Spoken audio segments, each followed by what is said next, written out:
Hi everybody, Brian here from quantlabs.net.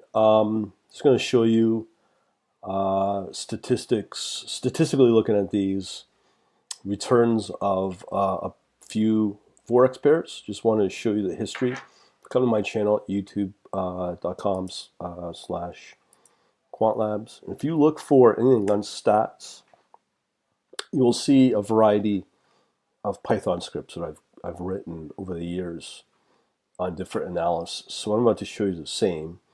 The only difference is it's meant for my forex data that I'm pumping out of JForex. On top of being Python, it's been updated for version 3 as I'm transitioning more and more into version 3 from version 2.7. So you can see here, demo of stats for trading with Python script. That's going to be 2.7 of Python. So on top of that, what I've done is the data that I am grabbing is from the same files from about a week ago. If you look for my video here, new technical analysis on many forex pairs for February 21st on my YouTube channel. That's the same data set I'm using. I'm using this plus now this new statistical view on top of, I'm going to put another video on just a generic technical analysis with some basic indicators like I think it's RSI, MACD on top of all this other stuff. It's going to be part of a ranking system that I'm going to be building to pick daily forex pairs that look good for the day, for the next day. So it's going to be setting up trading sessions automatically. So that's the plan. So let me get into the script itself. Okay, so here's the script. I'm not going to even bother showing the source code. You can look at one of the past videos for that. But I just want to show you how fast this is. Here's the forex pairs that we're working with. So I'm going to go through each one and do a quick synopsis. Okay, so you can see how fast it's just finished up. So here's the files, okay? And I was going to do the usual time frames that I've been working on, daily, 4-hour, and 1-hourly of each pair. Okay, and this is data from February 21st, which is about 6 days old. But we can easily update that. Just kind of testing this out and just showing you how we can interpret this. So if we look at the Euro, British Pound daily, here's the chart. So everything's in blue. If you're new to stats distribution, these are the returns overall of 500 data points. I'm not sure if it's I'll find out in a minute. But these are the percent moves daily on these periods. So you can see a slightly more positive on the number of returns. We can prove that in a file that I generate as well. So that file basically is this one, this stats 3. Now you'll see 3 everywhere. That's just to coordinate or coincide with version 3 of Python. That's all it is, not like second or third version or anything like that. So let's check out this text file that we're working with. Where's my text editor here? So because it's in Python, I just display the data type, but this is what you're after right here is the overall descriptive statistics. So we're dealing with standard deviation, and these are all only on the closing price, and that's coming in from Duca's copy, as I explained in this video here on the 21st of how that data gets generated. So it is from Duca's copy. I have a Java program that pumps away a set of data. Right now I'm only doing, I believe, like 13 pairs or something, but for now we're just showing you what it can contain. So here we have, as I said, the standard deviation, the mean, kurtosis, and the skew. Now this is the critical one that I would use. So back here in the chart, where is it? So if I go back into the chart for this one, this is what I'm referring to. So here from 0, which is negative, and 0, and then positive, this is what we're referring to, number of positive over that time period and number of negative returns as well. So what we have here is number of data points. So we have frequency of positives versus negatives, okay? On top of, we have here, if we were to generate a Bollinger equivalent, what we could do is we could set the overall standard deviation move of 1 with these guys for the up and down. We also have the same for the standard deviation of standard deviation 2, and for the extreme, what we consider outliers is standard deviation 3. So those are the stats that we have, but the ones I would really closely pay attention to is the overall momentum of the positive versus negative returns daily. Now again, this is daily here, so not only that, but we capture, if we need, the hourly and 4 hour of that pair. The most recent, let's say I think it's 500 that I'm capturing, but I can capture it any amount. But here you can clearly see on the 4 hour chart the moves look more negative, and then the hourly here, it's again still more negative. So similar to the strategy as in this video from the February 21st, what we're looking for is just overall general trends on the pair to see if it's worthwhile to even investigate further on the 4 hour or hourly basis. Now, if we know we have a decent daily chart or distribution, we can definitely narrow in on that if need be. So I'll go through each one, but as I said, the first one on the euro pair here on the daily just doesn't look all that great because it's clearly not enough positives, like overwhelmingly over negative returns. So you're just going to be kind of at best making basically a zero sum when you think about it if you were to trade that over 500 days. So it's clearly not a great pair on a more 4 hour, 1 hour. You may, but overall I'm looking for overall trend because you generally have a higher probability of getting better returns, better performance on those pairs that give you a better long-term trend. So if I remember in this video, the two pairs that look good were the Euro Hong Kong and the Euro Norwegian, as well as the Euro USD for this data set that we're looking at. So I'm only going to look at the daily ones for now and gauge and confirm if that's the case using the statistical view. And on top of that, I can also look at the text files for descriptive statistics for each time period and pair to confirm that theory. So if I go to the daily statistics of just looking at this roughly, it's not quite I would like to see, but it's evenly split as well. So again, this is just again no different than using the moving averages that I've shown in this video here.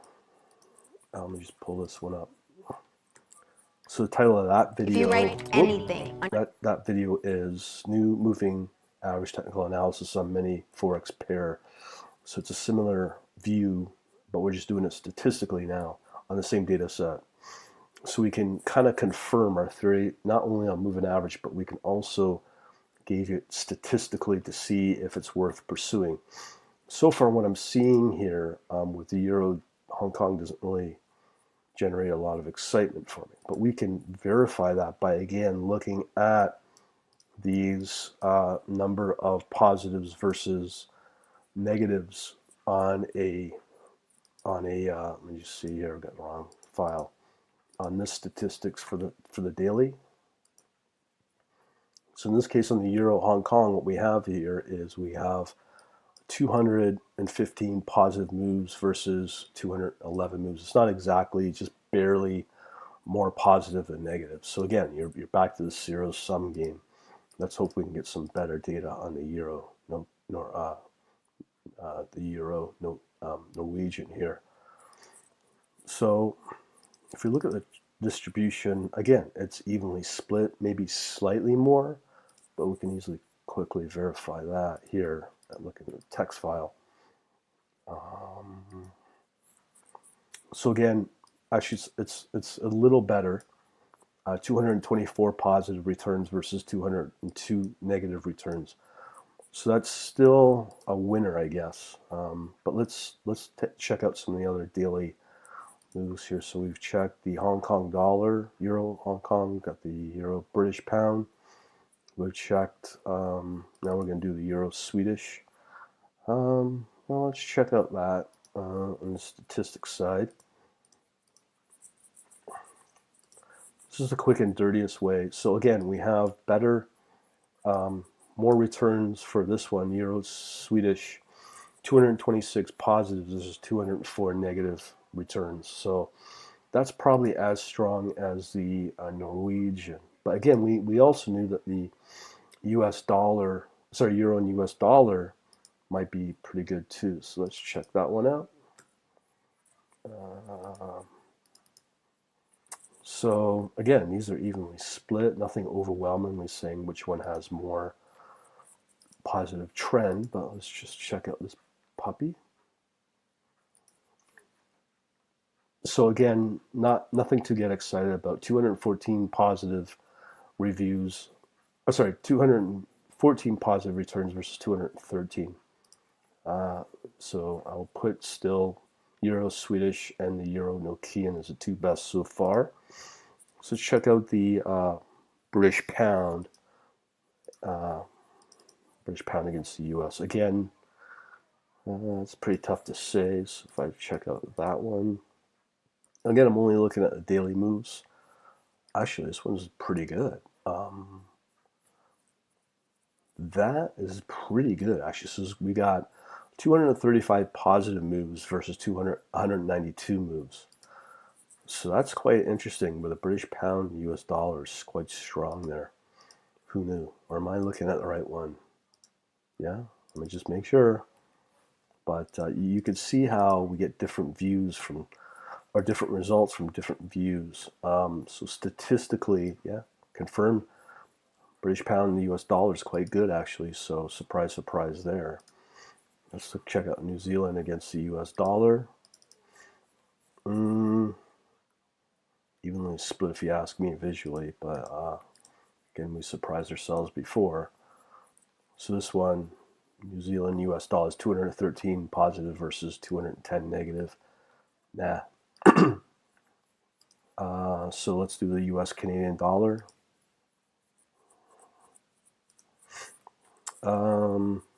Actually, this one has positive too. This might surprise us. That's not too bad. 227 positive versus 200 negative. Okay, let's see the US dollar and Hong Kong dollar. How's this rank out? Now again, we can do this automatically, and I plan to do that. Here, this one's evenly split.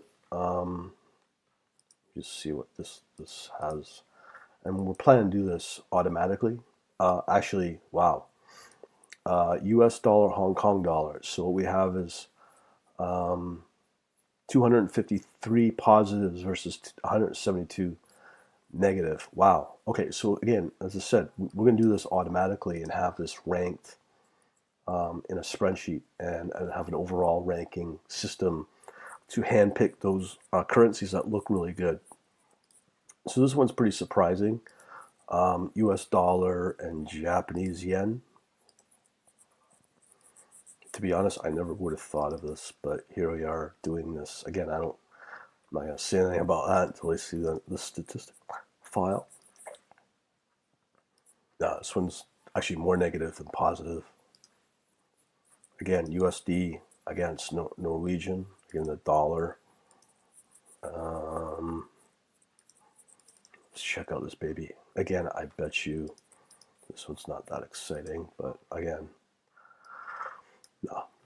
And finally, USD against the South African Rand.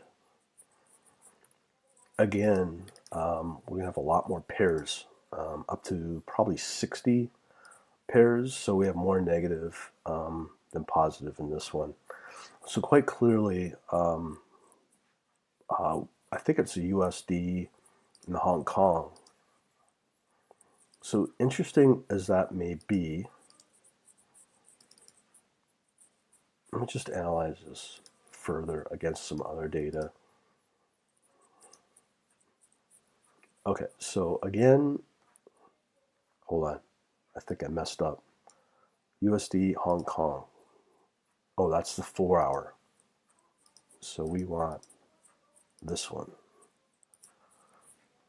Okay, so we see clearly that the USD and Hong Kong dollar overall in the last 500 days, this one's got the best trend. So if, let me pull up my other folder here.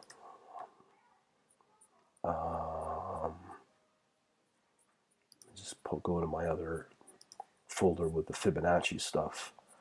Do a comparison to verify all this theoretical stuff. Okay, so we are now looking at the USD Hong Kong dollar. So what we're dealing with here is this one. So a couple things that could be taken out of this. If we use this here as our zero line, oh, wrong one. Hong Kong dollar. So what do we got here? USD Hong Kong dollar. Okay, I think it's this one. Making sure so many charts here. Okay, so coming back, if you were to look at the trend overall here at 7.79 being the zero, level 1, level 2 for the retracement on the Fibonacci, you can clearly see that this may not be the best buying opportunity because theoretically it may be overpriced at this point. But we have other trend lines that we can look at to verify all that. Now, let's see, so we got USD. So we'll look at this guy. So, strange as this same may be, these are the buy and sell signals. No, okay, that might be a bug. Okay, so you can see there's more buying opportunity here than selling. But clearly these are, it's going into a choppy mode. So that must mean it may not be overpriced. But again, we can start looking at these charts to figure that out. And again, the best one I find are the averages. It doesn't look like I have my moving averages here. Maybe if I go under, if I'm not mistaken, I might have a separate directory for that. Okay, so we got Fibonacci here. And I think we have MA.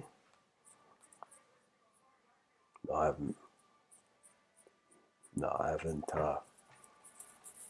run that analysis. But again, one of the nice things you could do is virtually verify buying opportunities through the averages of your crosses. So you could do all that and further break it down by the patterns that I'm hoping to get coded up soon as well. So definitely something to watch. Okay, hopefully I'll help you out on these new statistical view. Been updated for Python 3, and let me know what you think. All right, later.